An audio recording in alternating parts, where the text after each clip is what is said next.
And it is a good afternoon. I'm George Latimer, Westchester County Executive, and I'm very honored and very humbled to be here today.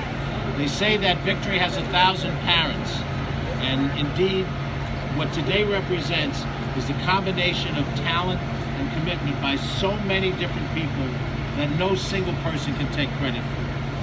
The most important thing to recognize out of this is that it was a we that did this.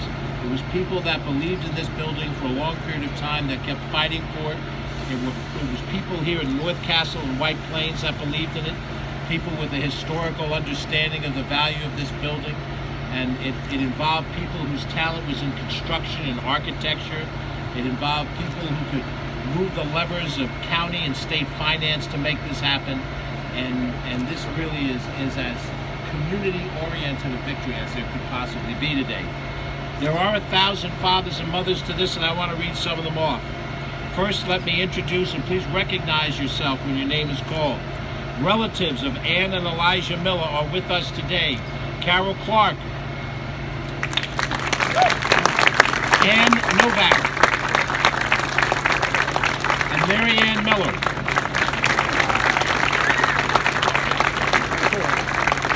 We have with us here friends of the Miller House, Washington headquarters. Linda Fernberg,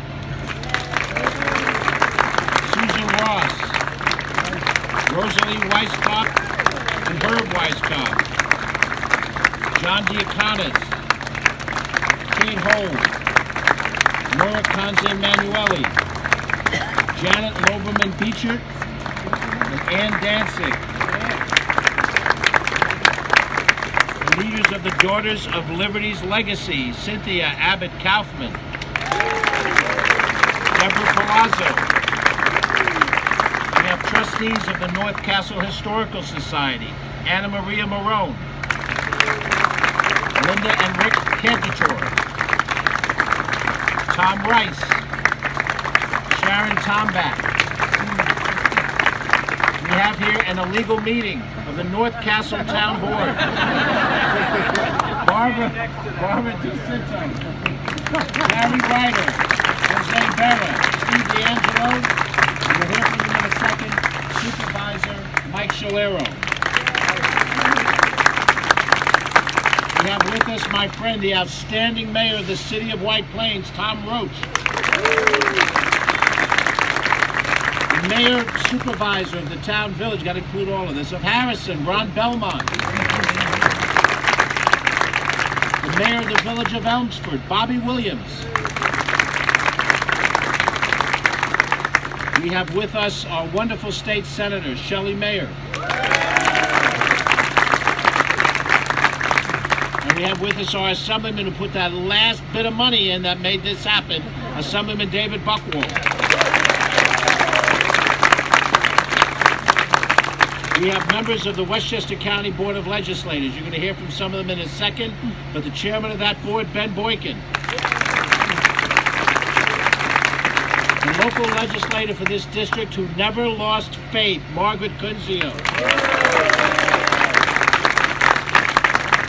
The head of infrastructure, and she has a PhD in history, I think, Mary Jane Shimsky. Probably the most historically oriented member of the board. He's a minority leader. I love him anyway.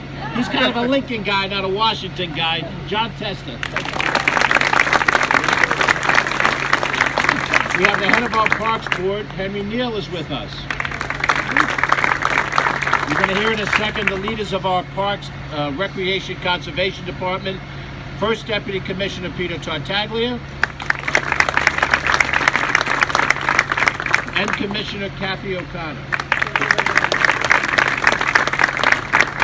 Our senior management team is here. Our Director of Operations, Joan McDonald. Our Deputy County Executive. I just want you to know, Suffolk has 2 Deputy County Executives. Nassau has 5 Deputy County Executives. We only need 1. Ken Jenkins. We have many other members of our executive team. I should point out, one of them is an elected official, Ellen Hendricks, who's a town councilwoman from Greenburgh. And Connie Kehoe is Deputy Mayor of the Village of Irvington, involved with Somebody's going to jab me in a second if I'm misintroducing anybody. There are people involved in the construction and development of this facility, and we're going to ask in due time Kathy O'Connor and Hugh Grecian to reference it.